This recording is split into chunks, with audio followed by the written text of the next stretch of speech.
Hello and welcome. This is Cambridge O-Level Physics paper number 2, theory part. The subject code is 5054. This is October-November 2021 exam. This is variant 2 of this paper. Let's start. First question. Section A, it says answer all the questions in the section. Answer in the spaces provided. Figure 1. Question 1. It says figure 1.1 shows a jug of liquid and an empty measuring cylinder that is on an electronic balance. Part A. The electronic balance uses the weight of the measuring cylinder to measure its mass. Weight and mass have different units. State two other ways in which weight differs from mass. So number one, remember uh, mass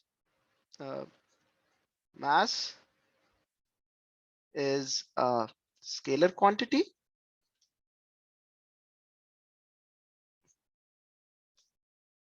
whereas weight is a vector quantity. So this is one difference. Number two, mass of an object remains same at all locations, whereas you can say whereas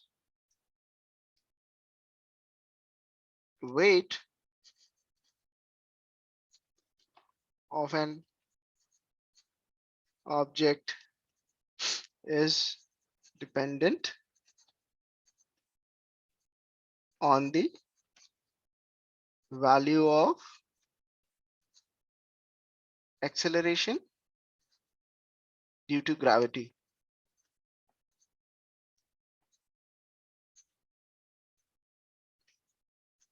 At that particular location. So we have on that is can be given as W equals to mass times gravitational acceleration. So this is how we can state two differences which are there between mass and weight. Part B, it says describe how to measure the density of the liquid using the apparatus shown in figure 1.1. So here we can see that the figure is shown to us that there is a measuring cylinder, we have an electronic balance, there is a jug, and there is a liquid in it. And we have to find out the density of this liquid. And remember the initial reading of mass or the reading of mass on this electronic balance is 34.9. So we can call it as M initial as 34.9. Whereas we do not have initial volume equals to 0 centimeter cube. We do not have any liquid in it. So this is basically the mass of the cylinder itself. So we have this value with us, and now we have to use this apparatus. We have an electronic balance, we have a measuring cylinder, we have a jug of liquid with us. So let's see and how we are going to do it. So first of all, we can write it as measure the initial mass of the measuring cylinder. Okay, first measure the initial mass of the cylinder, and let's say that is call it Mi equals to 34.9 grams, right? Now for x centimeter cube, so we can say we have x centimeter cube, and this x can be any value, and that is in our previous slide, or that is that remains in the scale. So we can label it as x volume of liquid, something like this. Okay, you can also show this volume on your figure in the um, on your answer sheet, and that also gives a good impression for the examiner, and examiner knows that yes, you know your subject in a good in a good manner, or you have done your work properly. So say we can say that pour x centimeter cube of liquid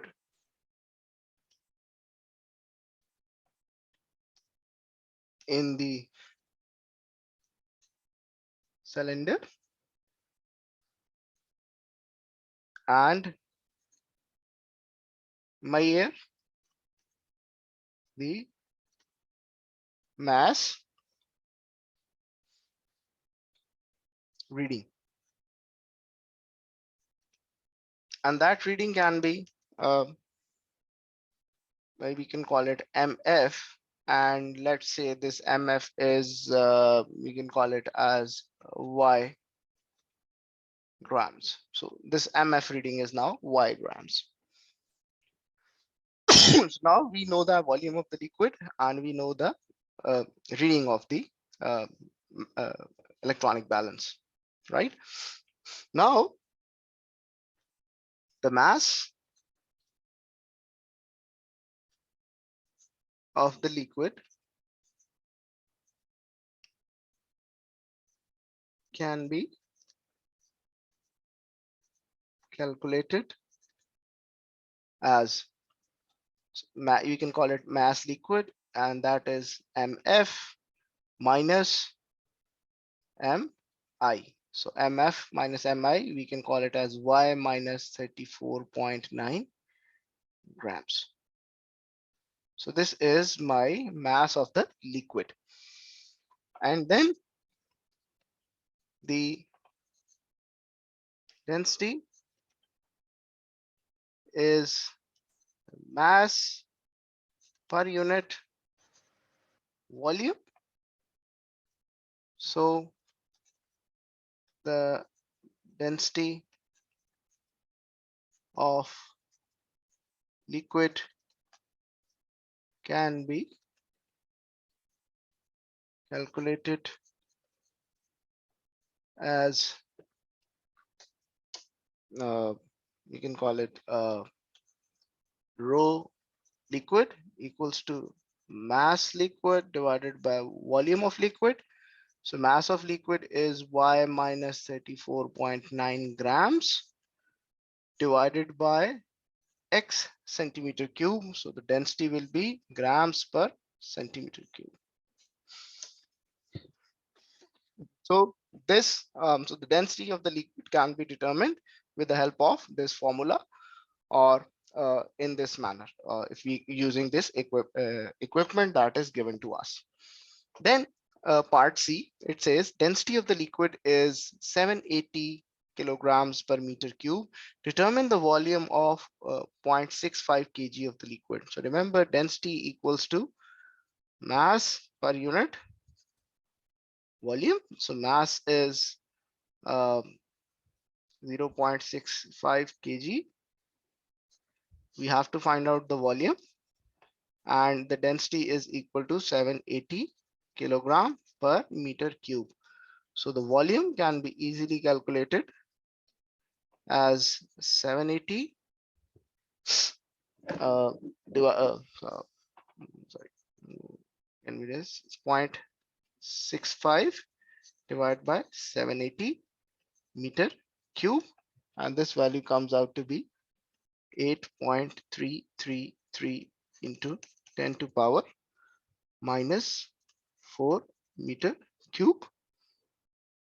So just simply write it as 8.333 into 10 to power minus 4 meter cube. And if say you want to go in centimeter cube, so just it will be 8.333 centimeter cube. Or so either of these two values will give you complete credit for this question. Next part. Number 2, it says force is a vector quantity. State what is meant by a vector. So vector quantity, remember, uh, has a well-defined magnitude and a direction. So just vector quantity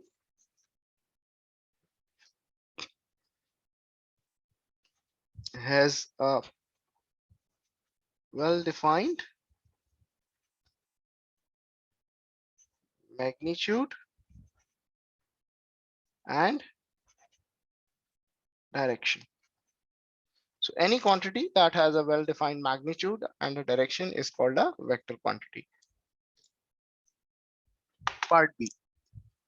It says a swimmer reaches the end wall of a swimming pool and turns around the water.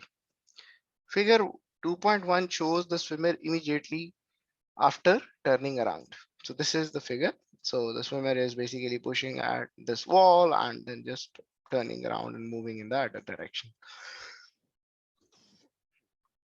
So part 1, the swimmer pushes against the wall of the pool with his legs. Explain in terms of Newton's third law why the swimmer accelerates away from the end of the wall.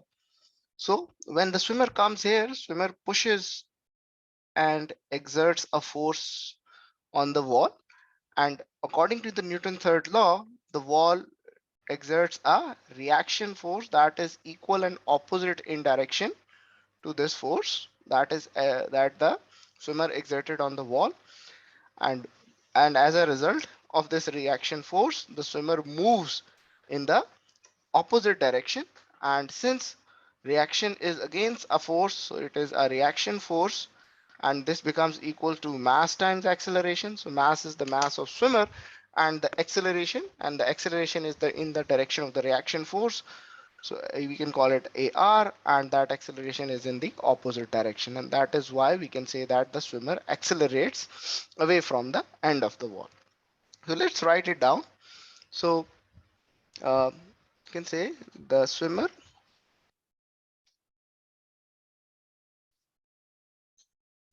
applies a force on the wall. The wall exerts equal and opposite force on the swimmer according to the Newton's third law. So this reaction force causes the swimmer to accelerate in the opposite direction, that is away from the wall, because we know that force can be translated into mass into acceleration, right? So this is how you can write an answer to this question. Then it says part 2, while swimming there is a constant force on the swimmer. His speed increases until eventually he reaches a constant speed. Explain why he reaches a constant speed. So let's see what's happening. So what is happening here is that swimmer is exerting a constant forward force, and because of his constant forward force, the drag of water or the friction because of water on him is increasing. So as his speed increases, the drag of water or the reaction force of water increases on the swimmer. So what happens here is that when his forward acting force becomes equal to the drag or the reaction force of the water or the friction force of the water, the force becomes equal to zero, or there is no net force acting on the swimmer. So swimmer basically or the acceleration goes to zero, and that is the case where the swimmer achieves constant speed. And this is something that is very much similar to a parachute dropping in an air, where the weight is balanced by the upward drag from the air and the parachute reaches a terminal speed or a terminal velocity. Something like it is the same concept, but in a different fashion. So let's write this thing or the answer to it. So the the the drag on or you can say that the drag force on the swimmer, the drag slash friction force on the swimmer increases as his speed increases.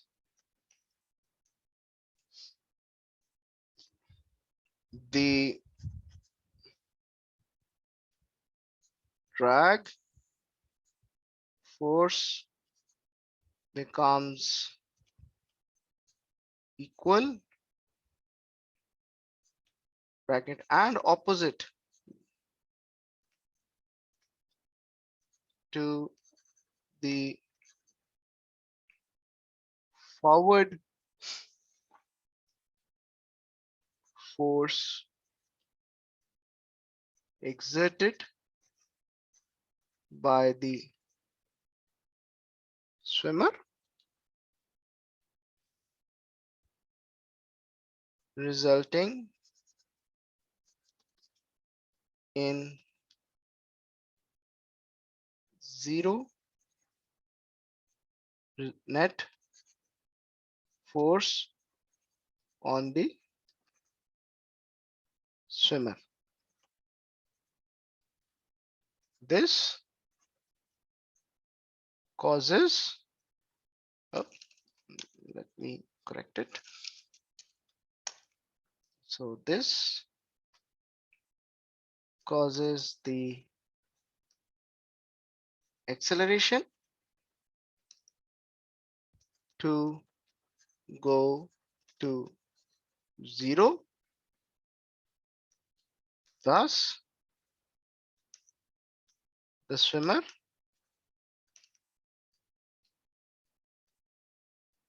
achieves constant speed, or you can say that does the swimmer swims at constant speed or achieves constant speeds, or you can write it at swims at constant speed or achieves constant speed, right? So you can just simply write in this case.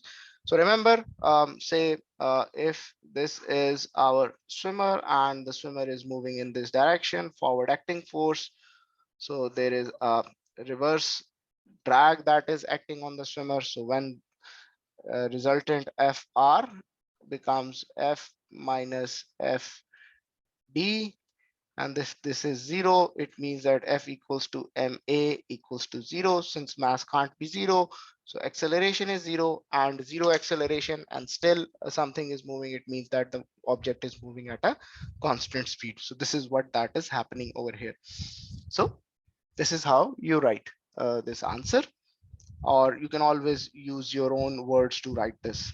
Okay, so that's it. Next question. Question number 3, it says figure 3.1 shows light entering a transparent block. The light enters a block at an angle theta to the normal and travels through the block until it meets the bottom of the surface. The angle between the ray and the block and the vertical side is phi. Light travels more slowly in the block than in air. Explain how figure 3.1 shows this. So this is your air and this is your block. Okay. And generally, so when we know that when light enters from air, that is a rare medium, block that is a dense medium, so it bends towards the normal. So this is the normal we have. So this is the angle of incidence, we can call it theta I, and this is the angle of reflection, refraction, so I'm calling it re. So theta r. So theta r is my angle of refraction here. So remember what is happening with light. So an interesting way to see this is uh, to have or to see this proof. So this is our boundary, and this is the point where light is entering. So consider this as your incident light, and this is point O, and say this is point A. So remember, light is given as V equals to F lambda. So light will have, or the light ray will have certain velocity, and it is coming in this direction. So it will cover a distance from here to here, and let's say this distance is d. In an ideal case, what shall happen? So the light should carry on its path. So the carry on its path. So and distance traveled is velocity time into time. So whatever the velocity shall remain same, and it means that the distance should remain same and in this direction, right? So this in this direction should remain same. So technically, if our time remains same and our velocity of light remains same, so distance a o will be equal to ob. This is the ideal case in which we are having. So but what happens here? So this is, say, my angle of incidence, that is theta over here, theta I. So my light basically bends towards the normal, something like this, and this is my angle theta r, and actually it should be or going in this direction. So now this is uh, the direction in which the light has moved. So what is the distance the light has traveled over here? So if I have to find out this distance, just see the perpendicular projection of this, and this vector, say OC, will give you the distance that is traveled by light. And for that purpose, we need to calculate this angle. So this angle will be angle theta I minus theta r will give is this angle. So this is basically angle theta r, and if this light would have continued in the same path, so this angle, complete big one, would be theta. So this angle becomes this. So distance OC is the cosine of angle of theta I minus theta r, and this is actually less than 1, right? And so OC is not sorry, not cosine, it is basically OB multiplied by cosine of theta I minus theta r, and this value is less than 1, and that basically makes OC less than OB. So the distance OC is less than OB. It means that our light has traveled distance d2 in this block medium OC, which is less than OB, and basically which is equal to OA. So what has happened? So our distance traveled d1 is greater than distance traveled d2. What has happened? Has the time changed? No, we are measuring it distance for the same time. So what has happened? So that means that the velocity of the light has decreased. And even seeing from this equation, we can say that that that the frequency of light remains constant. So as the frequency of light changes, no, so the frequency remains constant. So what has happened? So basically the wavelength has decreased as it moved from rare to denser medium, uh, and that has basically resulted in decrease in velocity. So you can use any of these two concepts to explain this, that what has happened. So let's try to uh, explain this case. Uh, so we can write it as the distance traveled by light in the block is less than what it travels in the air during same time,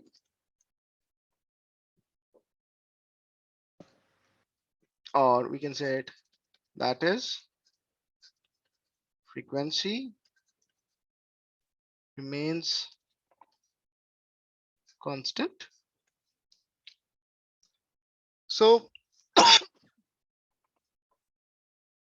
during the same time, and as shown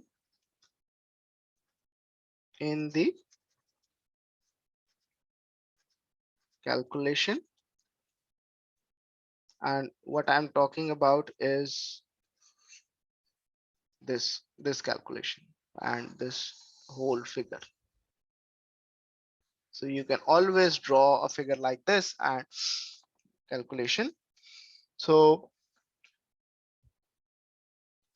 this shows that the velocity of light decreases as it enters um, the denser medium from a rare medium. And we can also write that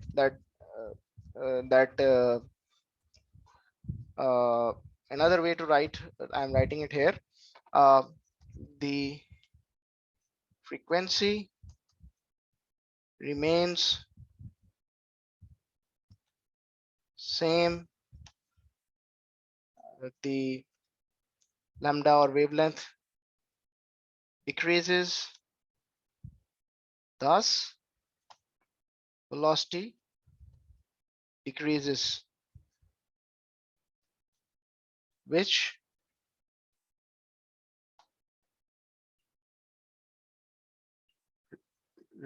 results or in slow movement of light in the block.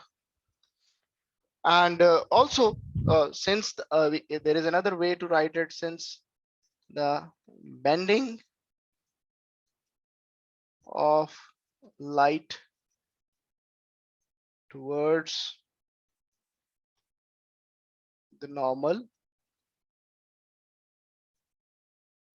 shows decrease in speed of light.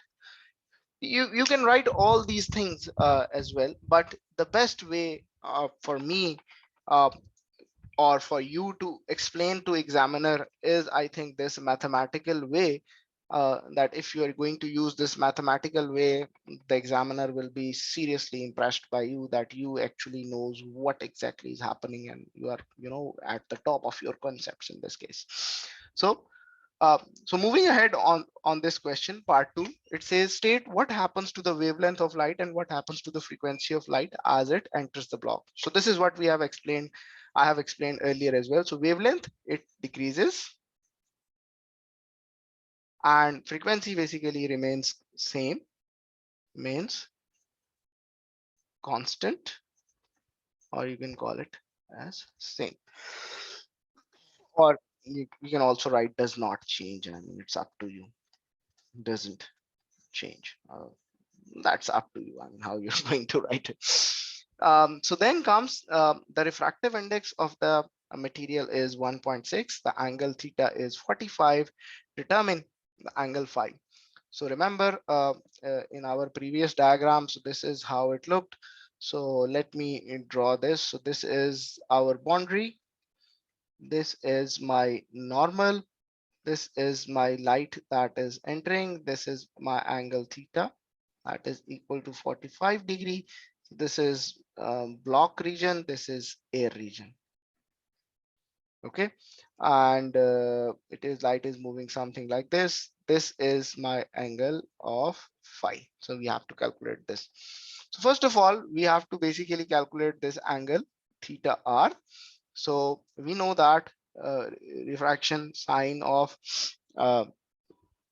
so using this, so NA, or refractive index of air, sine of theta, incidence in air. Then we have refractive index block, sine of I will call it, we can call it theta r, and that is in block. So refractive index of air, we know that this refractive index is equal to 1 sine of angle of theta in air. So theta in air is 45, or angle of incidence in air 45. N of block, so the transparent material refractive index is 1.6, and we have to find out the value of sine theta r. So sine of theta r is equal to sine of 45, sorry, sine of 45 degrees, sine of 45 degrees divided by 1.6. So we can calculate theta r from here as 26.2278 degrees. And so now we have calculated this theta r, and we have to calculate this phi. This phi is 90 degrees minus theta r. So if we're going to subtract these two numbers, we get 63.772 something. So my value, or our value would be 63.772 degrees. Okay, so this is how you calculate this angle, or this angle phi in this question. So next part, it says the angle of incidence I at the bottom of the surface. So remember, this is what is happening at the bottom of the surface. So angle of incidence, this is again theta I, is equal to, and is equal to, sorry, it's equal to phi, and the critical angle for the material is, so theta critical is 39 degrees, a block in the air. So explain what happens to the light after it meets the bottom of the surface. So this light is basically meeting the bottom of the surface at 63.772 degrees. And since angle of incidence is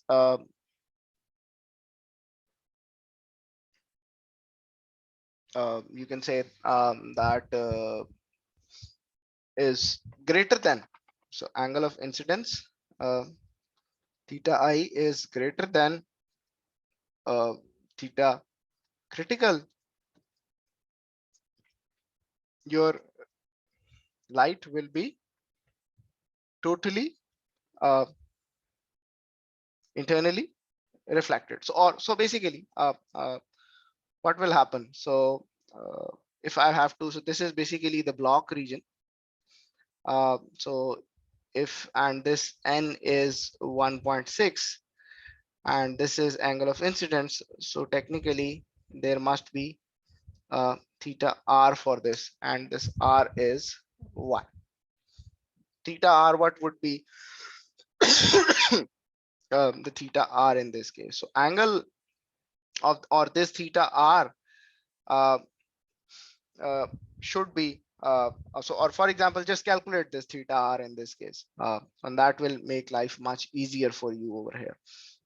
So the theta r here is 1.6 sine of angle 63.772 degrees, and n air sine of theta air, right? So n air is equal to 1. So what I get, or we get, theta r is equal to 1.6 sine of 63.772 and sine inverse of this value. So theta r, this thing would be also 1.6 multiplied by sine of 63.772, and then just get sine inverse of this 63.772, so multiply 1.6. So this is what that is happening. So this is not something that will be calculated at over here. So if you're going to do a calculation like this won't work. Remember, if you're going to do a calculation like this, it won't work, because this is the not the right manner in which this is in. So what is happening here? So remember, it is giving us that the critical angle is 39 degrees, and the angle of incidence at this point is you can say that it is 63.5, or if you are going to see from this figure. So this is basically there is angle entering from 45 degrees. So this is the ray entering from air to this block. So this is theta is 45 degrees, and this is refracted. So this is refracted, and then it goes here. So this is theta, and that is the angle of incidence.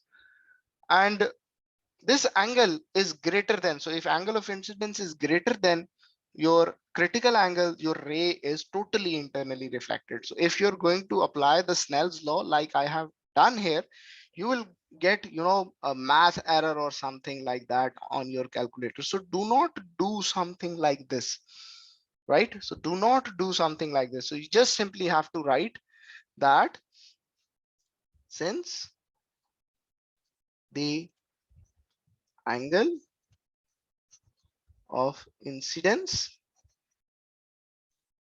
is greater than the critical angle,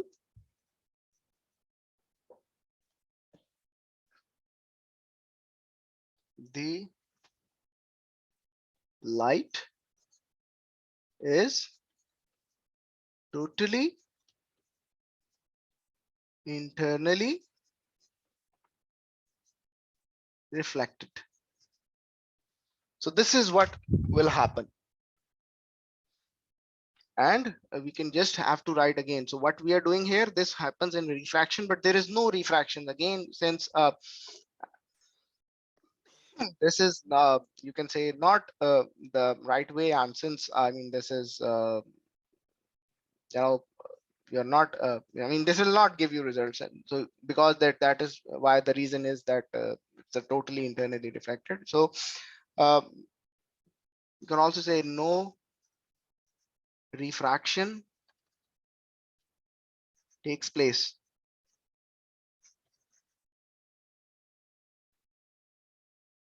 or in some cases the light doesn't go out of the block, you can say.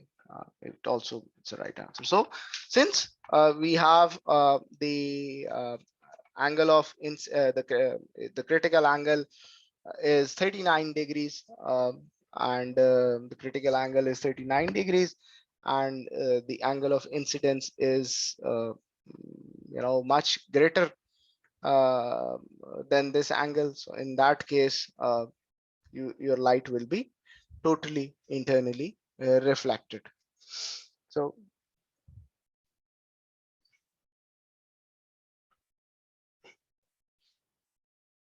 of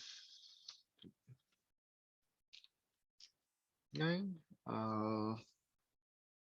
So let me give you another interesting proof. So the other way, for example, so the critical angle for material of the block in air is 39. So for example, uh, this is your air and this is your block, and critical angle for air. So if your light ray is coming from air and this is your angle of incidence and make critical angle is 39. So what will be the refracted angle? So consider this. So theta r in this r dash, you can call it. So theta r dash in this is 1.6, this is 1. So theta r dash in this case, let's calculate it. So it will be sine of 39, 1.6, sine of theta r dash. This is 1. So let's see what this theta r dash comes out to be. So sine of 39 divided by 1.6, shift sine inverse. So we get a theta r dash 23.1613 degrees. So this is basically, so if your light is incident, so the angle of incidence, so in our case, the angle of incidence, this angle theta I, and this angle in our case is 63.772, right? And this angle is greater than the uh, 39-degree angle. But the catch over here is that you have to do this reverse calculation. So the angle of incidence phi, that is 63.772 degrees here, and that is greater than the critical angle.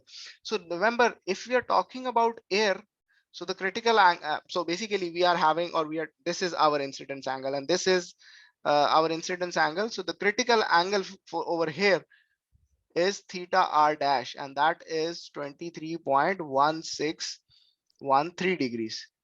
So this is, if you are if you have to write very precise answer, you have to write that the angle of incidence theta I, and this is basically angle of incidence in the block, not in the air. So this is the angle of incidence in the block is greater than the critical angle. So the critical angle in the block, remember the critical angle will be in the block, not from the air. So although we can say that the critical angle is 39, and the critical and this angle of incidence is much greater than angle. So no. So if in case you have to write the precise values of, so if, because our light is traveling inside the block, so our incidence angle of light must be greater than the critical angle of the block. So we have given the critical angle of air. So from that, this angle, we have to calculate the critical angle of block. So this is how you critical angle calculation.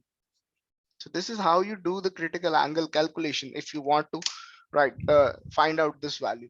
So in my view, the biggest mistake students make over here is this. They try to do the calculation like this, and eventually they didn't get a good answer, and they just simply say that, okay, so we have this angle greater than 39 degrees, so we have total internal reflection. No. So the total internal reflection happens in a same medium. So basically, if you are your light is totally internally reflected inside the block material, and you are given the angle for the air material, right?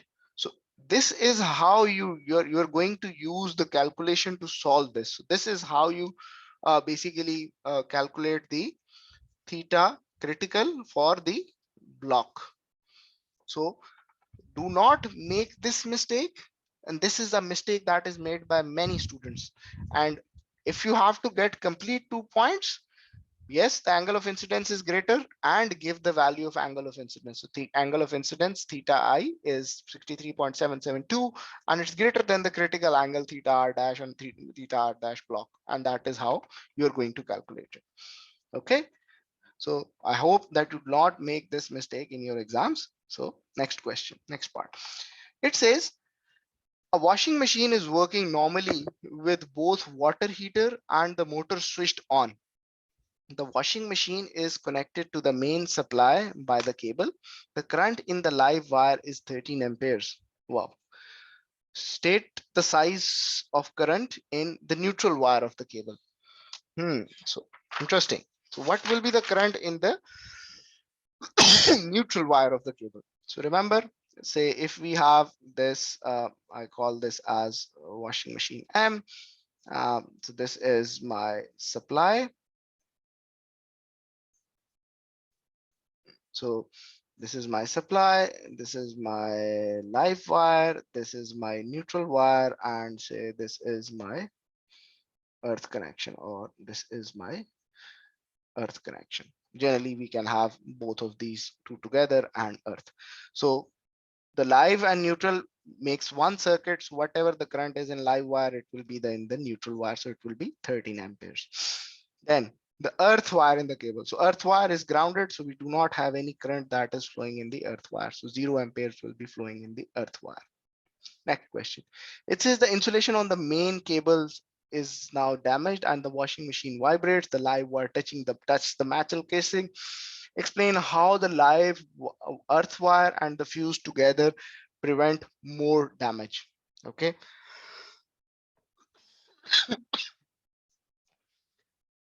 So remember, the earth wire is a low resistance wire connected to the metal casing of the machine. Okay, so machine is basically earth, or the metal casing of the machine is earth. So in case uh, of live wire touching the metal casing, uh, this causes in case of live wire touching or shorting on this, or the metal casing, high current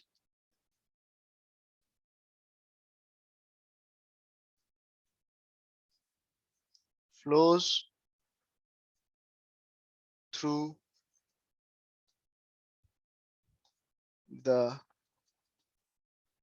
live wire via earth and via earth. This high current causes fuse to blow out,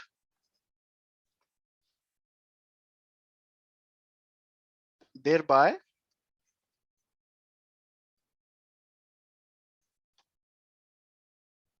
disconnecting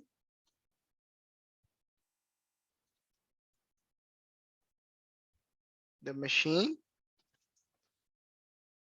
from the supply. This protects the user from electric shock. So what happens here is that in case a user touches the machine and there is no fuse allowed, so that user is technically at the earth potential. So the user and the earth wire comes in parallel and the current, and basically he gets or she gets a shock. And that is what the fuse is. That is why a fuse is used to protect the person. So then it says explain why it is the live wire into which the fuse is connected. So consider this diagram first. So let me draw it here. So this is your machine, and say this is your supply, AC supply. So your live wire is here and your fuse is here. And this is your neutral wire that is going, and this is your earth wire, and this is your earth wire. So for example, we have the fuse connected to the neutral wire. So in case the fuse melts, the circuit is disconnected. But what is happening?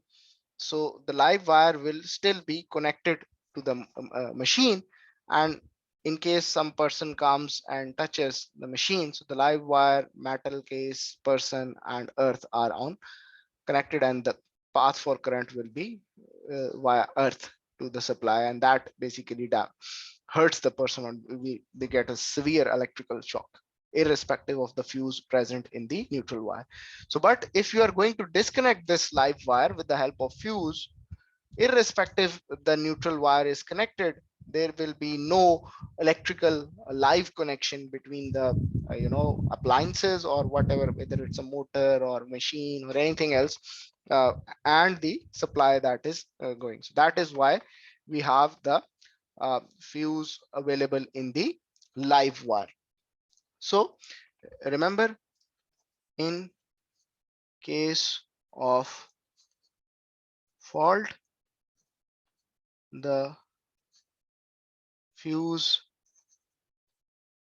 disconnects the machine from the main supply. The fuse in live wire disconnects the fuse from the main supply. However,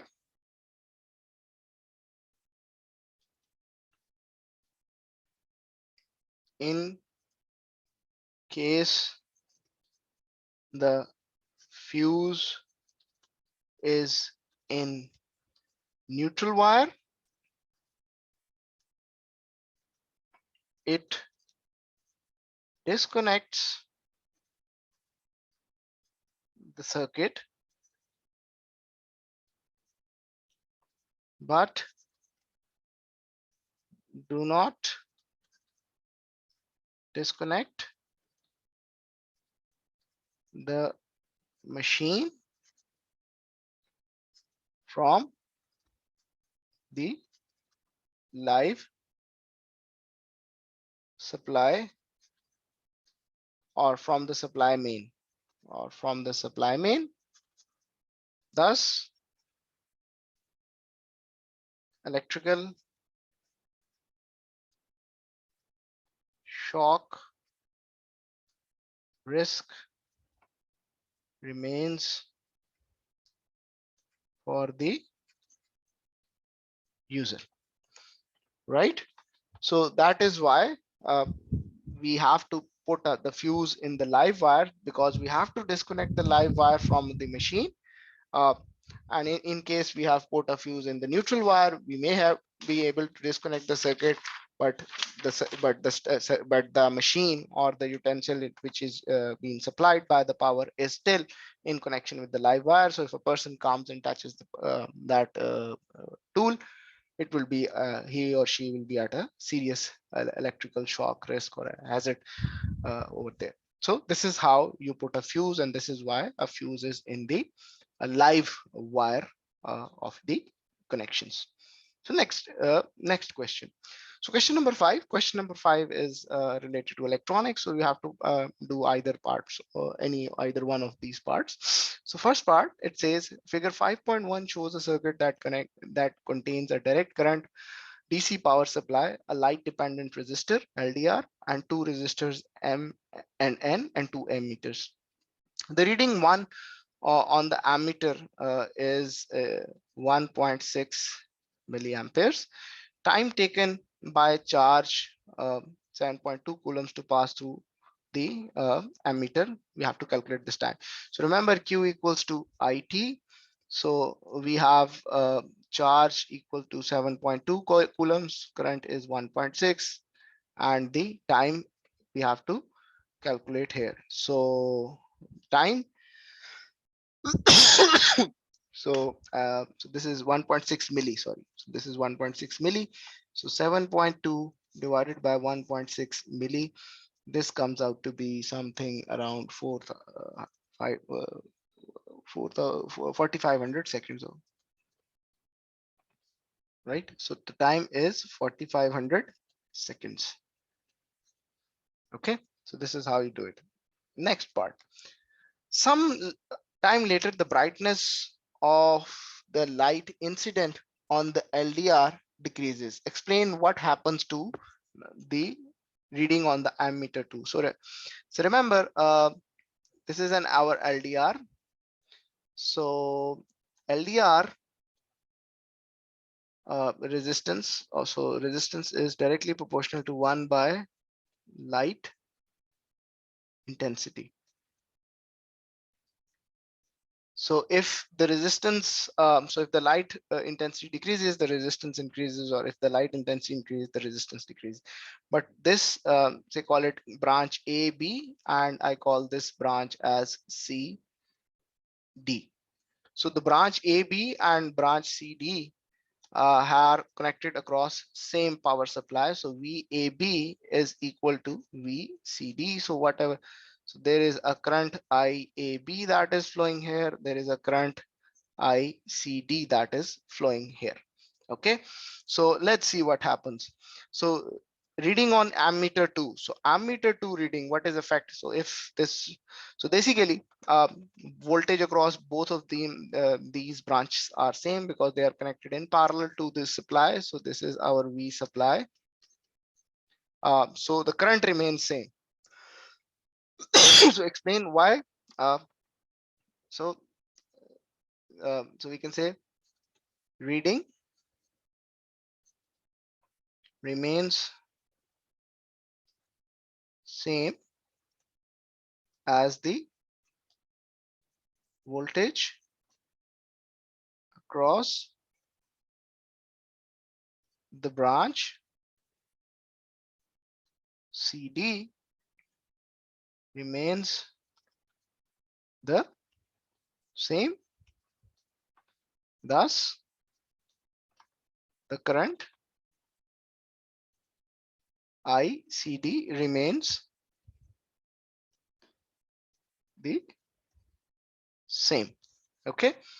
Then it says time taken for charge 7.2 coulomb to pass through ammeter 1. So remember that charge equals to IT. So time equals to Q divided by I, right? So time is inversely proportional to current. So what happens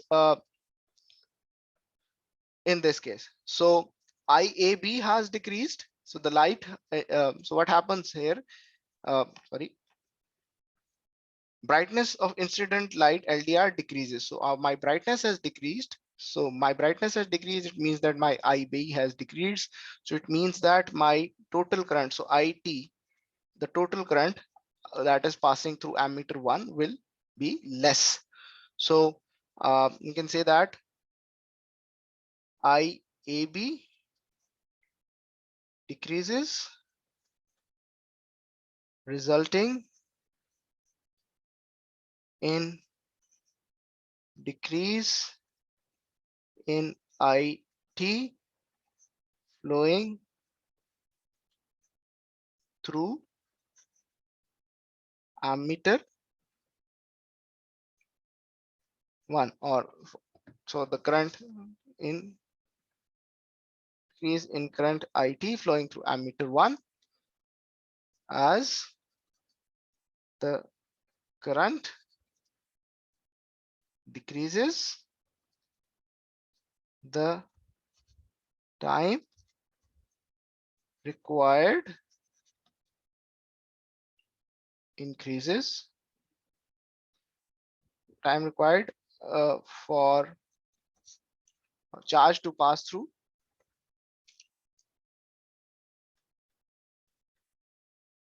charge to pass through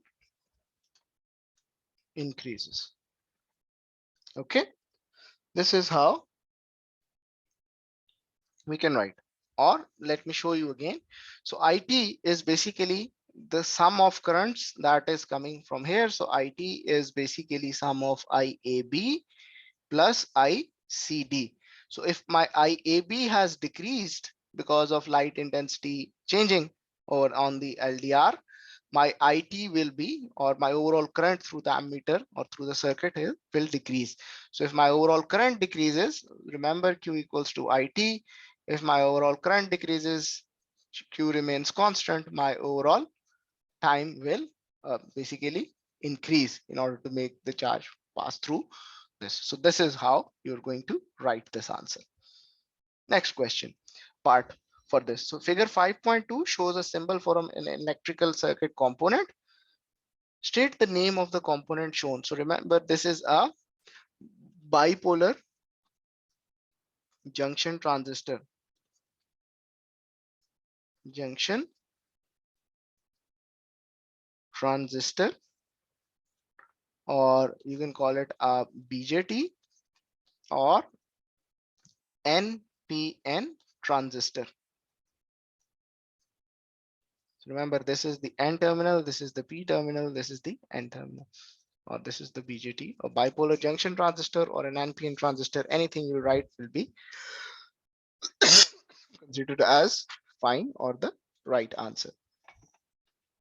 So now in this question says again, the diagram of the circuit that includes this component, a light uh, dependent resistor and a relay. So again, this is the light dependent resistor LDR, and we know that R resistance of LDR is directly proportional to 1 by intensity of light. So light decreases, resistance increases, things like that. Okay, so in the circuit, so the motor in figure 5.3 is a part of pump that is acting in a garden. In dark, the pump does not work. So remember, R is directly proportional to light. So low intensity of light. Intensity of light. So low intensity of light, very high resistance means no current flows through this branch. Okay. But in the morning, the brightness, so the intensity increases, resistance decreases, current starts flowing in the branch. In the morning, the brightness of the incident light on LDR increases. State what happens to the LDR. So just simply the resistance of LDR, resistance of LDR decreases. Okay, explain why the motor switches on. So remember, this is at 6 volts. So the resistance decreases, current I starts flowing, and this is the collector side, this is the base, this is emitter of the NPN transistor. So the current I starts flowing. This is also called IB, that current IB starts flowing. And for NPN transistor, the current IC is directly proportional to beta times IB. So this transistor will have a current gain of beta, and if IB starts flowing, this transistor turns on, and this basically allows a current IC to flow through this relay. So if current IB starts flowing, it results in IC starts flowing. And once this current IC flows, this activates the relay, and that relay switches on the circuit that is connected to the motor supply, and that basically turns on the motor. Okay, so now we have to basically write this thing. So explain why the motor switches on. The LDR resistance decreases, results in current IB to flow to the NPN transistor.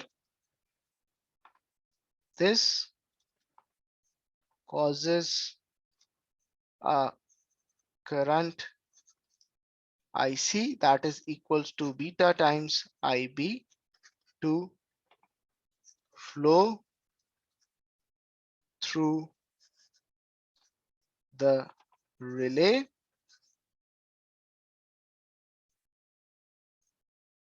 thus activating it. The relay in response activates or switch on the motor circuit, causing motor circuit causing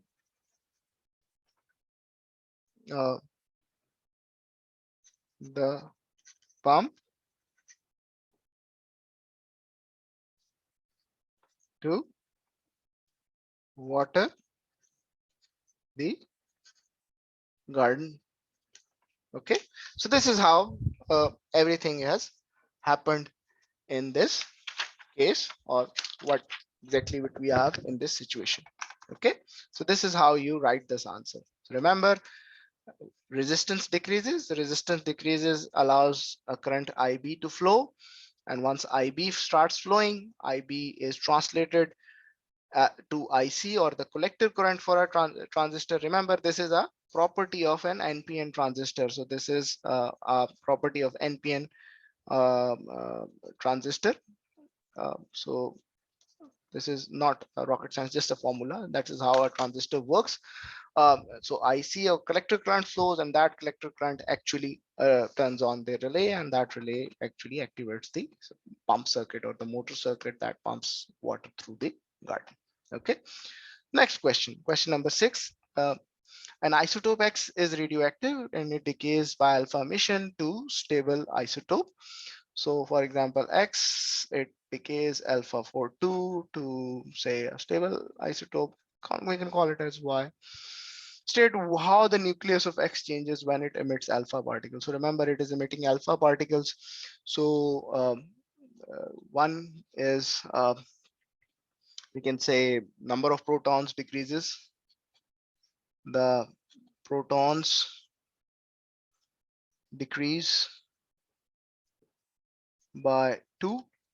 Okay, so you can call it the neutrons also decrease by 2.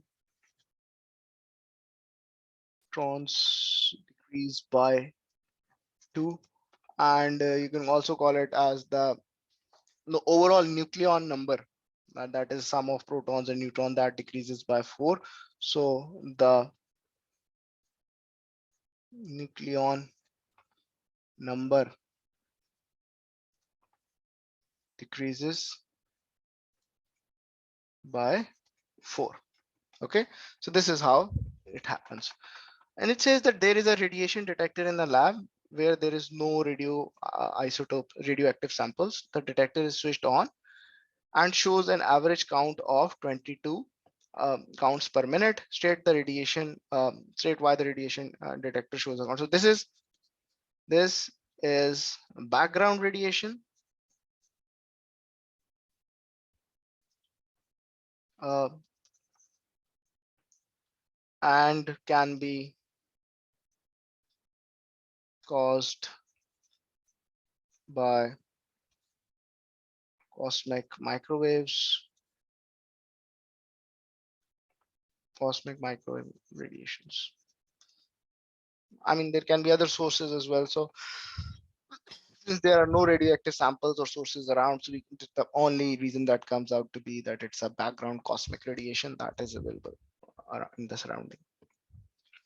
Then it says the sample isotope X is placed 2 centimeters from the detector and the reading displayed is 8,000 counts.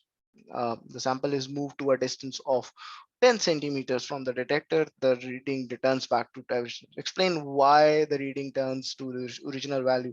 And this is because the source is emitting alpha particles, and alpha particles do not have a very high penetration distance. They can't go to up to 10 centimeters. They can easily blocked by a piece of paper. So they are completely discharged, or they just simply can't penetrate. So you can say the isotope emits alpha particles which do not have a high penetration mm,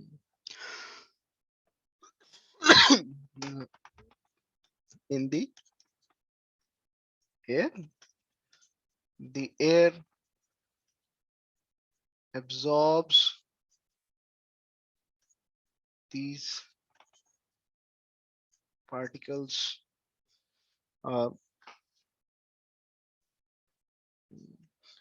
um, after a short distance. So, so after 10 centimeter, there are no, or so at can say it distance. So at 10 centimeter, there are no alpha particles reaching the detector, and it only detects background radiation. Okay, this is what has happened over here. Then part C, it says an alpha particle passes into a region where there is a magnetic field, and the magnetic field, a force acts on the alpha particle so that it follows a circular path. Uh, on figure 6.1, draw an arrow through uh, through the point J to show the direction of the force acting on the particle. So point J, the magnetic field is acting into the plane. So the force will be acting. So this is you can call it the magnetic field um, that is acting out of the plane. So the force would be uh, something like this. That is how it goes from the Fleming's left-hand rule.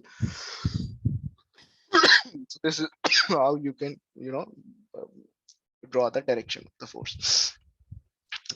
Then part two of this question, determine the direction of the magnetic field and mark tick box, tick that indicates this direction.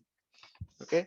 So the magnetic field is into the page. So magnetic field again, magnetic field is into the page, and here, so we have, so the best answer is part this one. So magnetic field is into the page. So explain whether this force does work on alpha particle as particle moves along the circular path. So during motion, during circular motion, there is no work done on the particle. So remember, uh, work done is zero for an object moving in a circular path. This is because the force acting on the object is perpendicular. The force acting on the object is perpendicular to the direction of motion. Thus, work done F dot D equals to 0.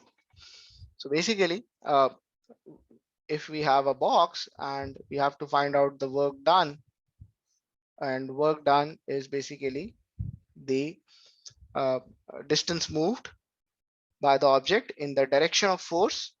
But if the force is, say, if this object is moving in the circular path and direction of force is centripetal or towards the center of the thing, so technically the object is moving in this direction, force is moving at this direction at this particular instance. There is a 90-degree angle, so FD cos of theta is equal to 0, or you can call it W equals to FD cos of theta and FD cos of 90-degree, and this is equal to 0 joules.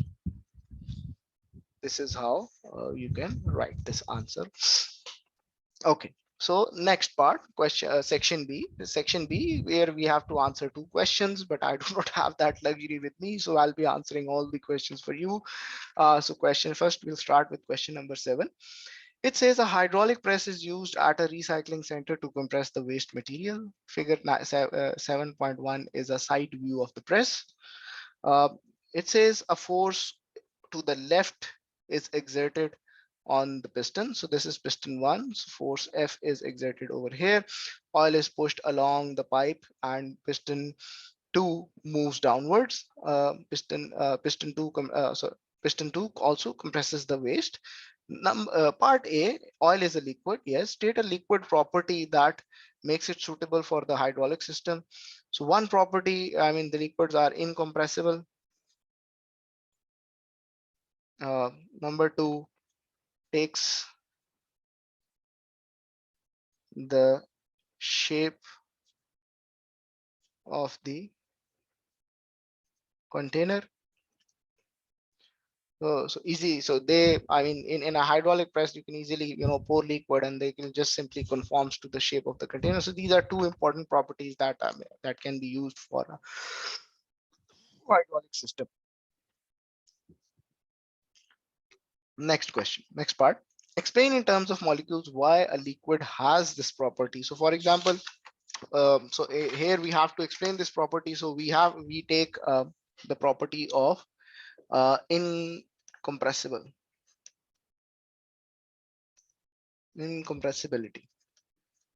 Okay, so for incompressibility, the molecules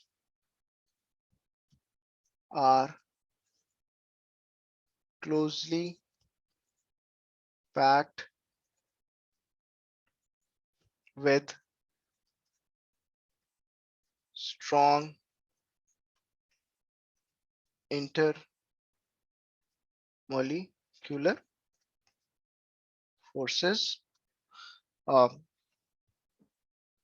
I mean, this is a pretty much decent answer for this. Or in some cases, we can also say that repulsive forces, strong repulsive forces, intermolecular repulsive forces. I mean, it's up to you how you're going to write it. Then suggest one advantage of using oil as liquid in a hydraulic press. So remember, oil is a natural lubricant. It reduces friction. So oil allows lubrication, comma, thereby reducing the friction in the hydraulic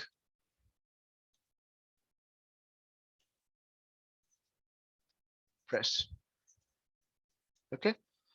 Uh, then it says a cross-sectional area of piston. So area is given to you. Piston one exerts a force of this Newton on oil. Calculate the pressure. So pressure equals to force per unit area.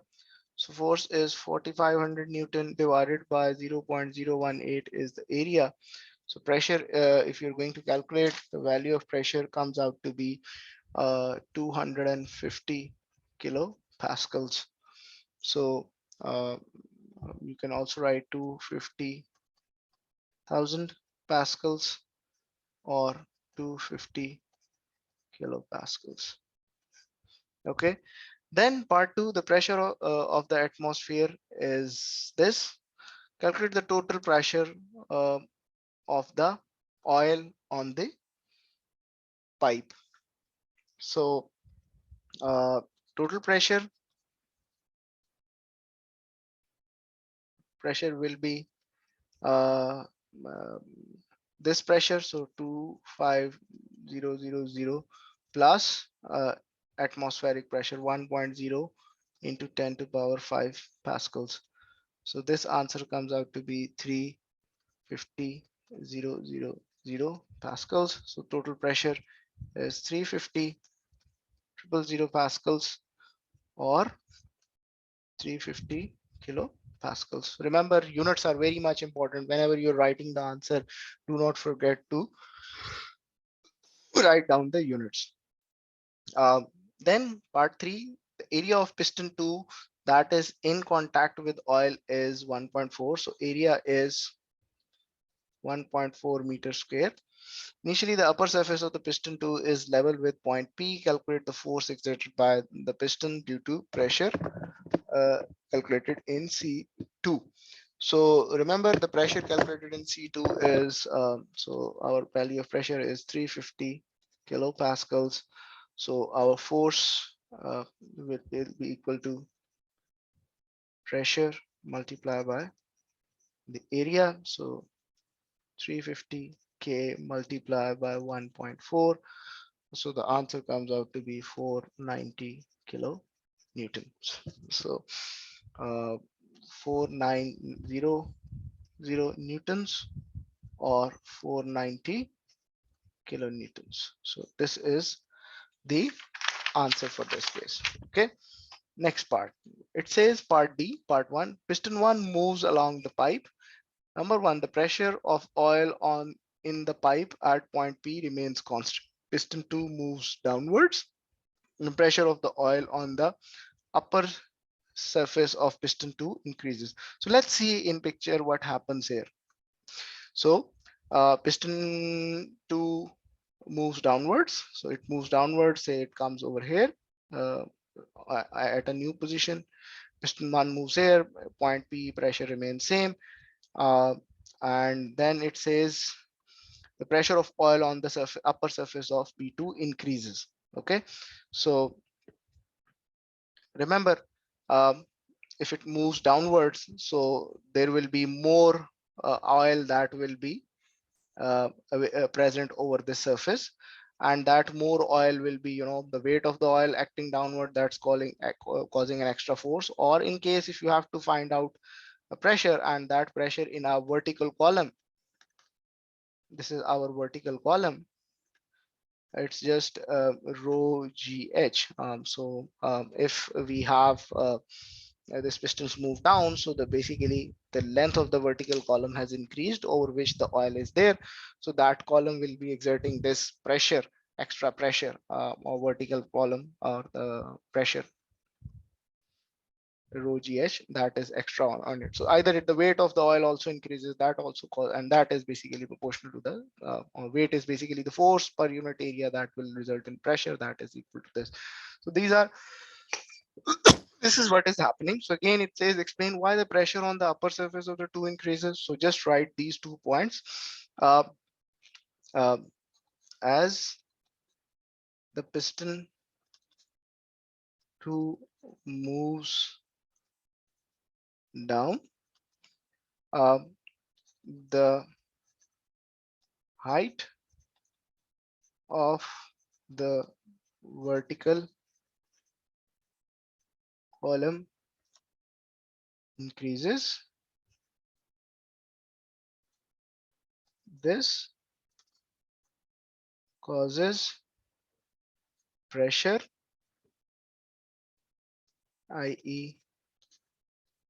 rho gh, to increase over the upper surface of piston 2. This is one way of explaining it. The other way, as I have told, you can say that the weight of oil increases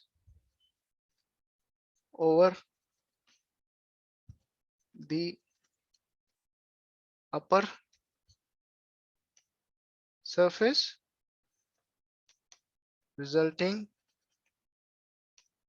in more force per unit area, thus pressure increases. So you can write any of these two things, and this both of them are correct answers as far as I'm concerned. Any one of them, one of these points will give you good points, or 1 point. The answer is of 1 point only, so any of these single points will give you complete credit. Then part 3, the density of oil is 900 kilogram per meter. The upper surface piston is now 0.5 meter below the level of the pipe. Calculate. So now this is what I was talking. So it is rho gh. So rho is density, 900 kg per meter square. Again, so this is 10 meters per second square, 0.5. So multiply all of them. So this is 4,500 pascals. So the answer, or the value for this, is 4,500 pascals. Then force, we have to calculate force. Force equals to pressure multiplied by area. So force is 4,500 multiplied by area is 1.4, and this is 6,300 newtons, or 6.3 kilonewtons. So the increase in force, or delta P, uh, is this, or delta P is basically delta F is basically uh, or increase in force is equal to 6.3 kilonewtons. So 6,300 newtons or 6.3 kilonewtons. Any of these answers will be good. So I mean, remember, in your exam all these questions are interrelated. So in this questions you have to use this formula to calculate the pressure and force. So it means that this explanation, or explanation based on this formula, will be the one that is more suited or more accepted by the by your examiners. Okay.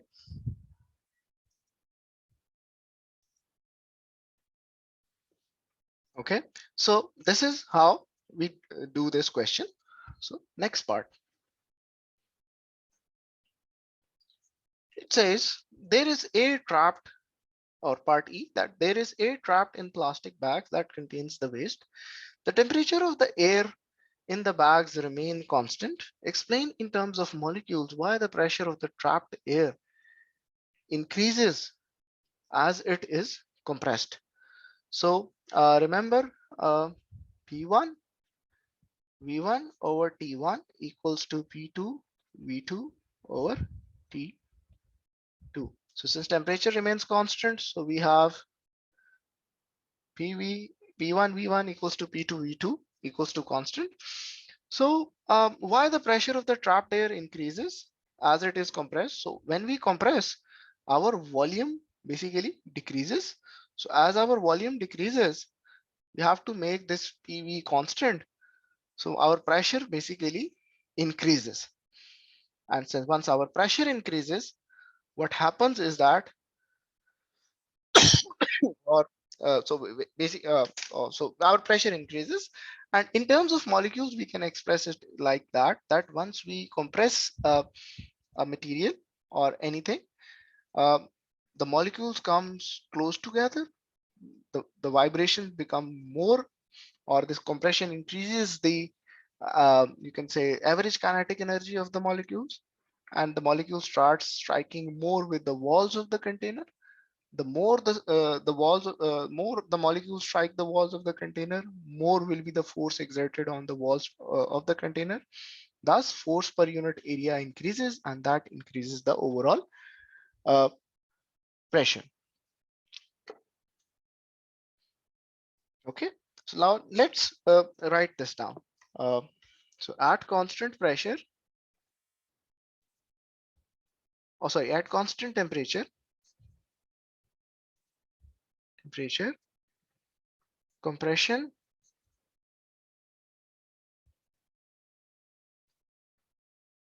results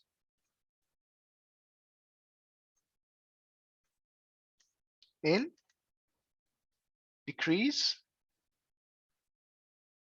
in volume,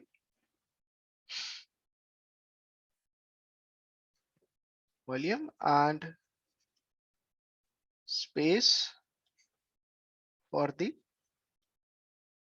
molecules.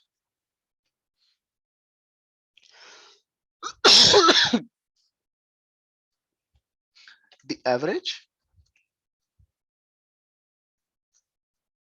kinetic energy of molecules increases as increases, and they start striking the walls of the container more frequently. This striking of molecules increases, oh, let me write it properly,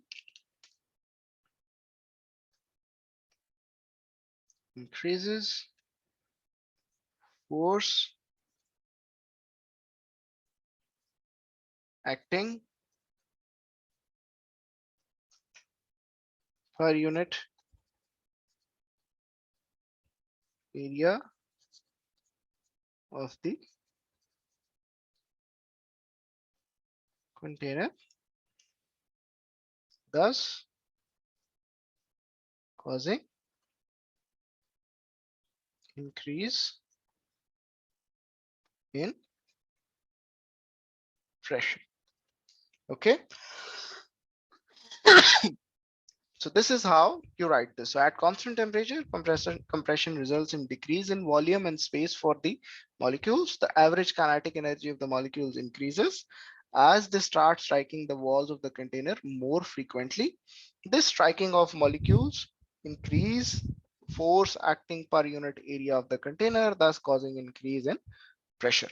Okay, so this is how you can write or explain the concept of pressure with respect to molecules, or whenever you have to express it like this, always consider that force per acting per unit area, and force is directly proportional to the number of molecules that are striking per unit area. Okay, next question.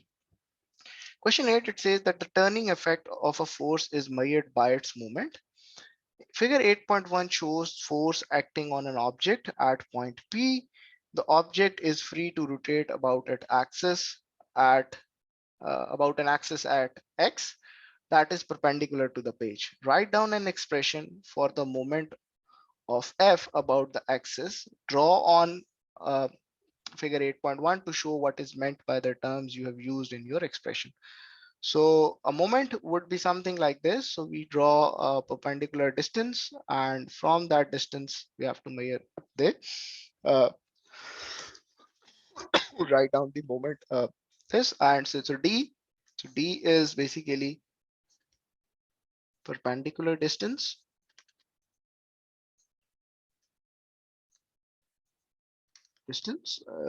and this can be measured in meters or centimeters depending upon the units you're using. So I'll call it in meters, and the force is measured in newtons. So moment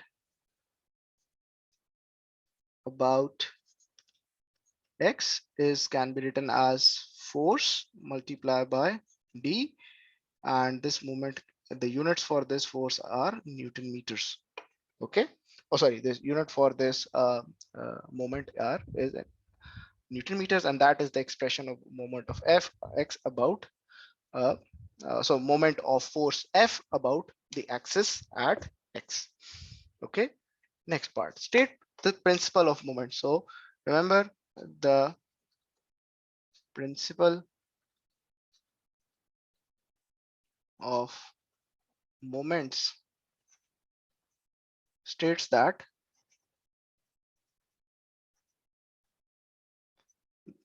the sum of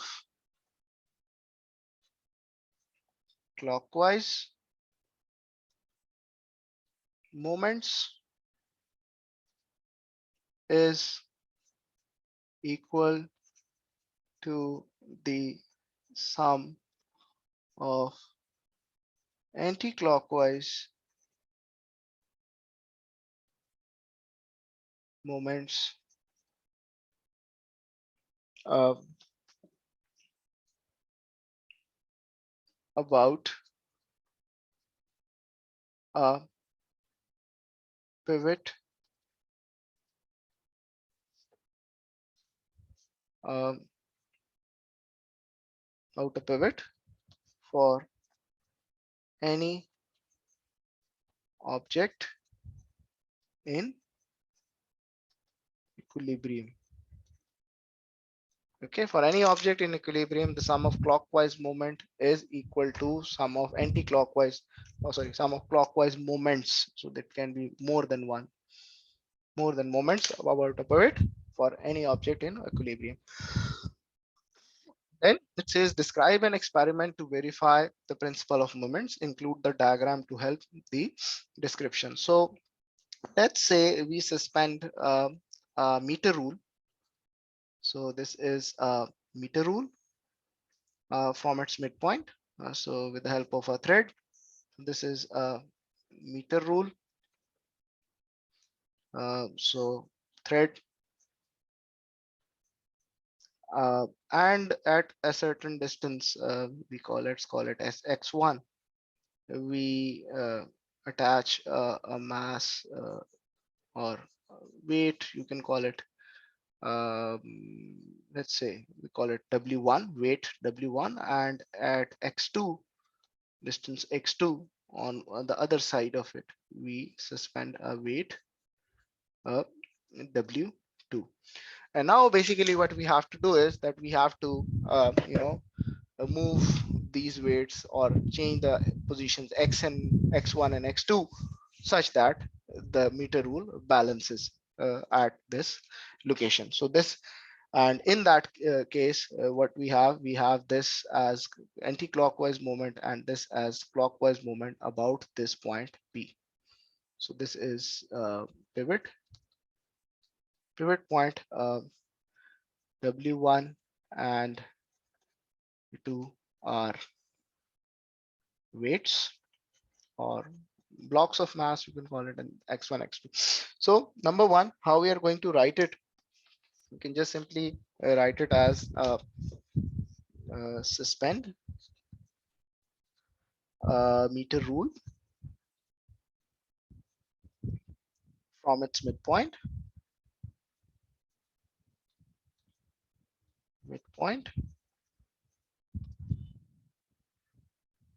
using pivot or fulcrum, you can call. Fulcrum is generally just a triangle like this in that case, but I mean, it's up to you. Then suspend two different weights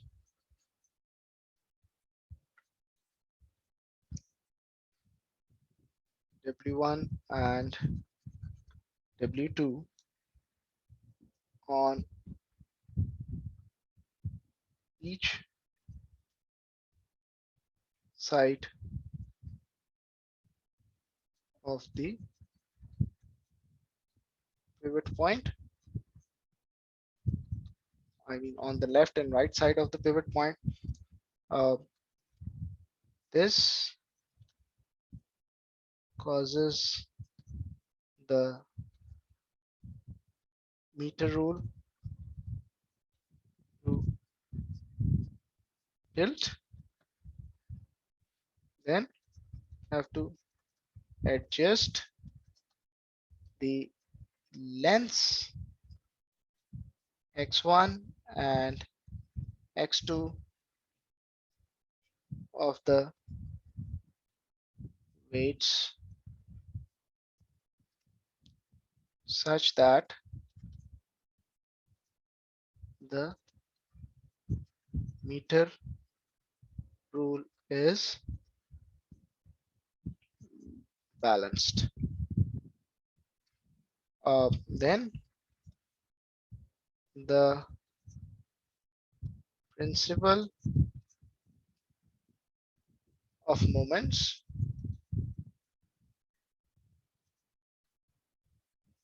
can be verified using the equation W1 x1 equals to W2 x2. Okay, so you can just simply explain this thing as or something like this, and this is a perfectly uh, uh, good answer for a question like this. Okay, you can just simply explain this in this manner and you will be good to go. That this answer of yours will be perfectly fine. Okay, next part question number C. It says a worker carries a ladder on his shoulders. His shoulders acts as a pivot. I'm sorry. Figure 8.2 shows that the ladder is horizontal. Then says the ladder is wider at one end than the other. The mass of the ladder is 8 kg. The gravitational strength is 10 Newton per kg. Calculate the weight of the ladder. So remember, weight of the ladder is W equals to mg, and it is mass is 8 multiplied by 10, so it is 80 newtons. So weight is 80 newtons. Okay, then state what is meant by the center of mass. So center of mass, remember, it's the point where the whole weight of the object acts downwards. So the you can say the point at which the whole uh, weight of the object acts downwards, or you can also call it, this is the point where the center of gravity, uh, the point where center of gravity of an object lies. Okay, anything is fine. The center of the mass of ladder is not halfway along its length. State what this shows about the ladder. So you can say that the mass of the ladder is not uniformly distributed, or and it's a non-symmetrical structure, or it's so I mean, this is fine. So the ladder is a non-symmetrical structure with non-uniform distribution of mass. Okay, so so it's concentrated at one end. It's not concentrated. I mean, this non-distribution of mass, non-uniform distribution of mass. I'm sorry. Then it says the center of mass of ladder is horizontal distance 0.9 from the worker shoulder. Calculate the moment about the worker shoulders on and of the weight. So this is the center of the mass. So one is acting this way, the other is moment acting is this way, and the other moment is acting this way. So let's see what exactly. Calculate the moment about the worker's shoulder of the weight of the ladder. Okay. So the weight of the ladder, so we are basically calculating the moments about this point. So weight of the ladder, so weight of the ladder is 0.9, and so this is acting this way, and this how it looks. So this thing will look, so moment, it will be mass, that weight that is acting downward, we have calculated as 80 newtons, multiplied by distance is 0.9 meters. So this thing comes out to be 9 8 to 72, or 72 Newton meter. So moment is 72 Newton meter. Then it says a bucket of 87 Newton is suspended from the ladder at the horizontal distance of 1.3 meters from the shoulder. The worker keeps the ladder horizontal by exerting a force L, exerting force at point L. L is a horizontal distance of this from his shoulder. Determine the size and the direction of the force L. So uh, remember taking moments about the worker's shoulder. Okay, so the clockwise and the anti-clockwise. So we have the 87 Newton bucket multiplied by 1.3 meters is equal to 80 multiplied by 0.9, the weight acting downwards, plus the force L uh, at point multiplied by 0.54 meters that is in there. So from here we can calculate the force L is acting, or this value is 76.111 Newton. And this value is, if we are going to, I'm going to go back and show you on the figure. So this is basically these at across this point. So this is FL, this is weight, and this is W bucket. So this is clockwise, and this is anti-clockwise. So sum of all these moments, so this FL is technically acting downwards. So size of the force is 76.111 newtons, and the direction is downwards, right? So this is how we're going to solve this question and get the answer for this case. Okay, next question. It says a filament lamp is connected to a 220 volt AC alternating current main supply. Describe how an output of an AC supply differs from an output of a DC supply. Sketch two voltage time graphs in blank space to help your explanation. So remember an AC supply. In AC supply, you have to draw the AC supply like a complete sinusoidal signal. So AC supply would look something like this. Uh, Something like this. So this is your voltage. This is your time. And time again. Time period is 2 pi by omega. 2 pi f. Oh, sorry, yes, 2 pi f is much better. So time period omega is 1 by, so time period is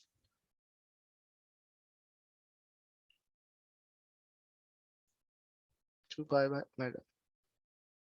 Yes, so 2 pi by omega is my time period. This is V naught, this value peak. This is minus V naught, uh, and say this is my one time period. So this is a voltage signal. Also, this is my AC, uh, and this part I'm going to draw DC. It would look something like this. This is say my V naught. This is my time. Um, so this is my DC signal. This is my AC signal. So if I have to explain it, uh, uh, an AC supply mm, is an alternating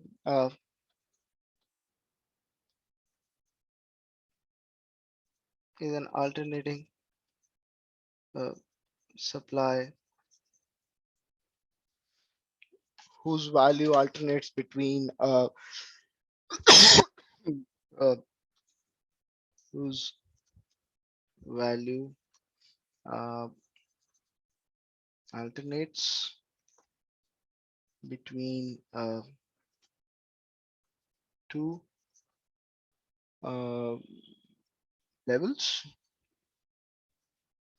at a fixed or certain frequency. Okay. Uh, Whereas a DC supply, the DC supply uh, is a constant non-zero uh, supply at zero frequency.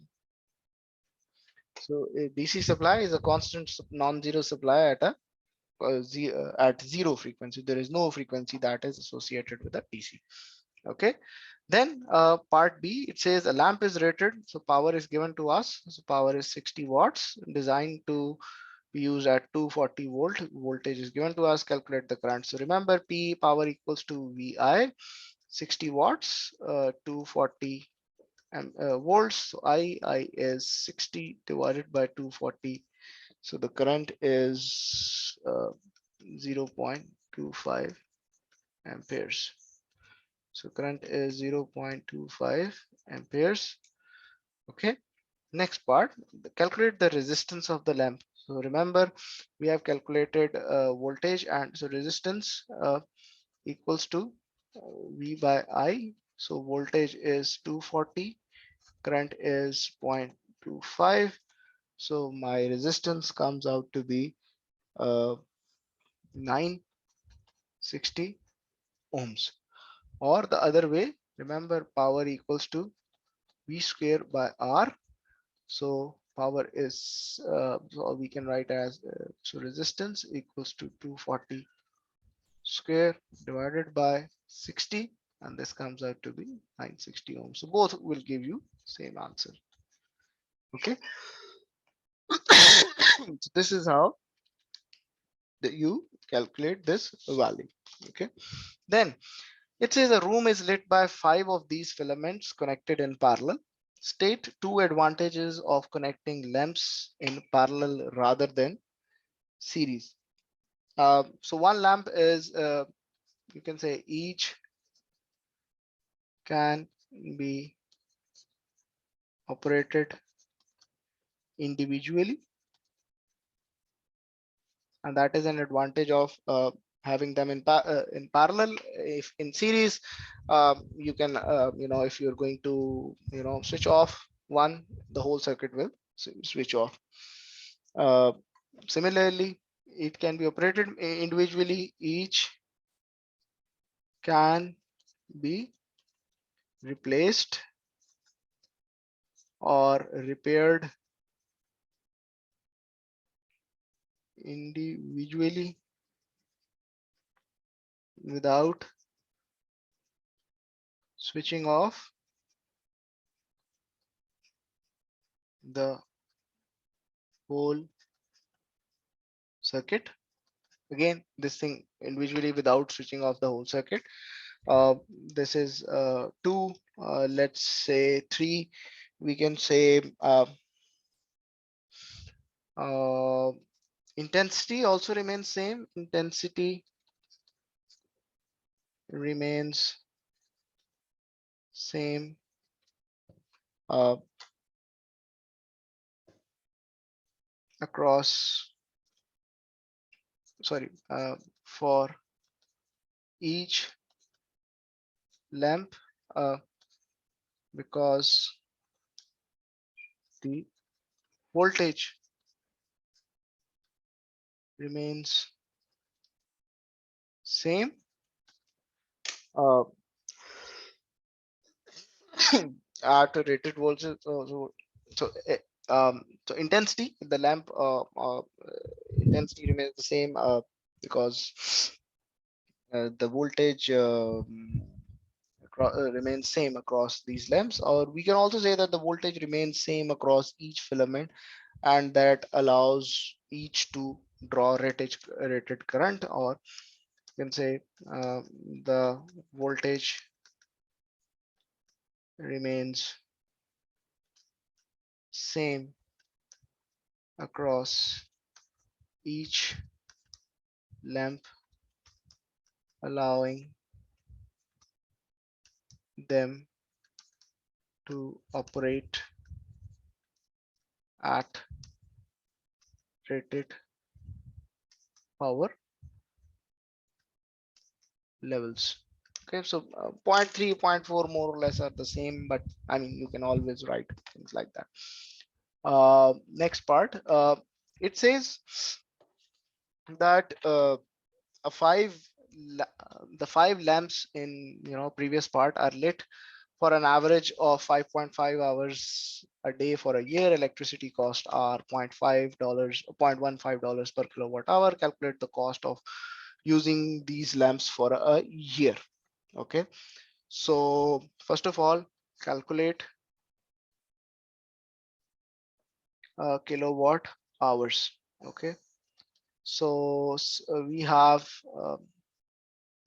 5 lamps, each lamp of 60 watts, so total of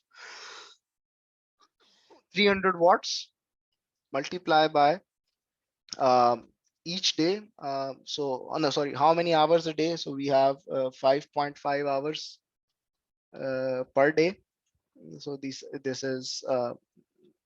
is watts, this is hours, multiply by 365. Uh, so we have total of 365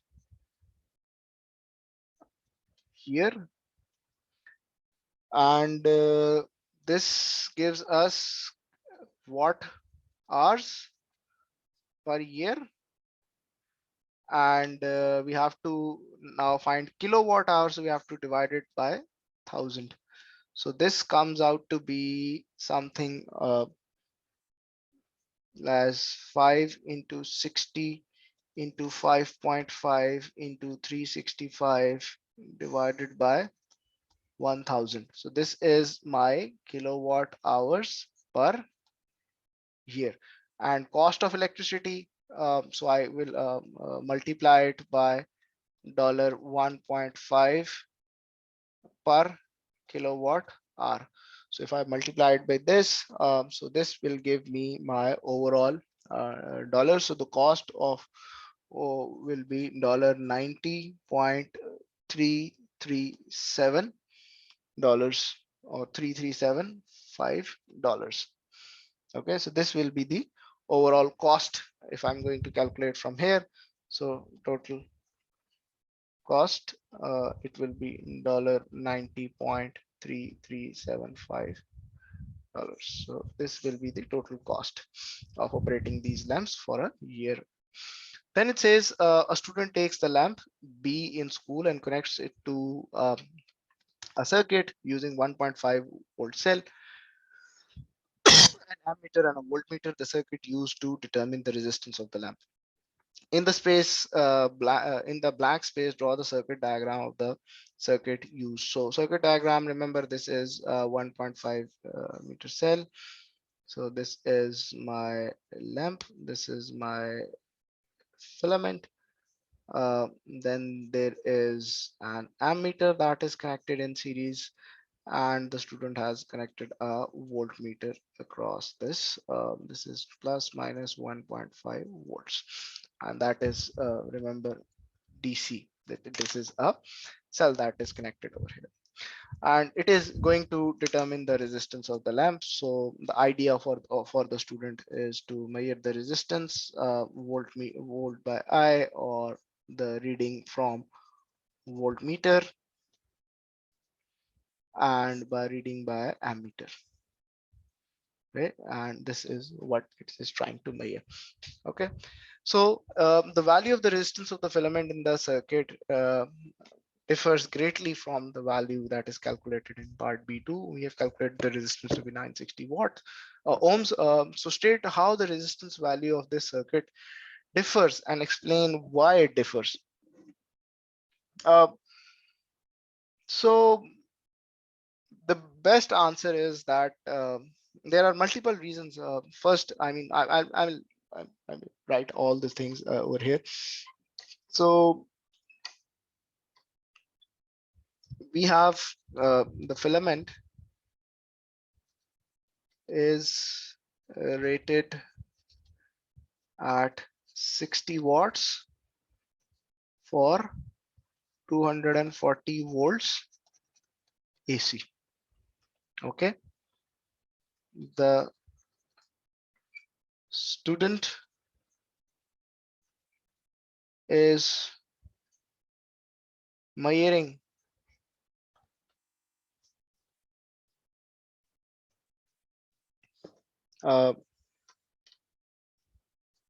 the resistance using 1.5 volt DC. Okay,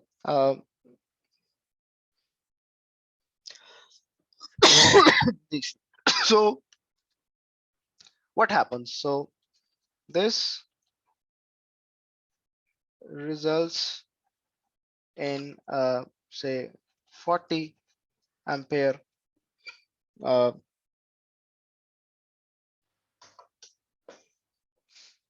say if I'm going to have 1.5 rated 60 watts, so this will result in 40 ampere current, comma, giving a resistance value of uh, 0.0375 ohms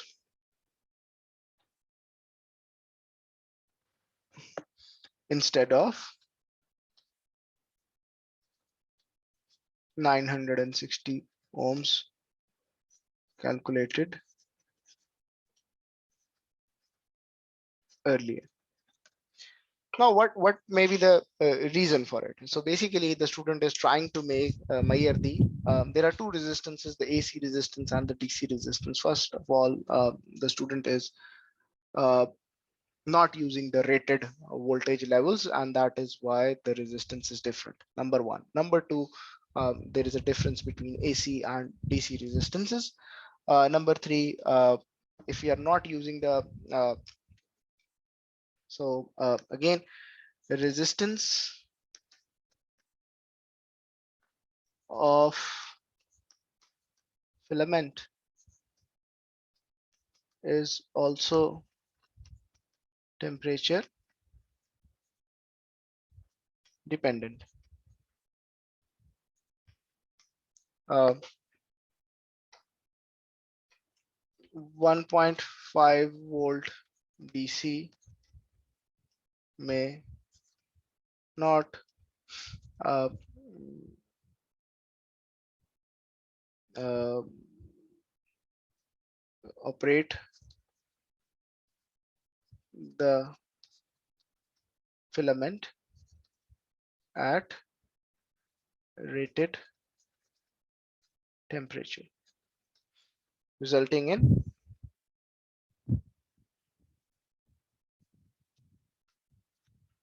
different resistance. Okay, this can be a reason. What else can be reasons? So I mean, so since this circuit is rated for 60 volt operation at 240 volts AC, the student is technically using say 1.5 volts and trying to achieve the same 60 watt. So eventually, if he wants to achieve the same watt, the 40 amperes current will flow, and that's a very, very high value of current, and the value of resistance will be very, very, very smaller in that case than earlier. So this is basically the reasons why the resistance value in this circuit differs, and the other reason can be that the resistance is pretty much temperature dependent. So the temperature of the filament is another determining factor that measures the resistance. So if you're using 1.5 volts DC, your resistance may not be able to achieve that temperature that gives you the same resistance. And also we have to note that there is difference between AC and DC resistances. The AC and DC resistances are different. So there is AC resistance and then there is DC resistance, because with AC resistance there is certain frequency that is associated with the circuit, and that DC we do not have any particular frequency. So in this circuit, we are technically measuring the DC resistance instead of the AC resistance. Although in our circuits and in the power level circuit, we usually in Pakistan we use 50 hertz, or internationally we use in US and other North American continents we use 60 hertz. But I mean that is some of the values which are not way or very, they are not high frequency. So but again, the values of AC and DC resistances are different. So if you are going to measure AC resistances and if you are going to measure DC resistances, there you will find some discrepancies. But again, the key thing is uh, your filament is not operated at its rated values, and since it's not operated at its rated values, the value of resistance will be different. So this is how you're going to write it, and this is how it goes.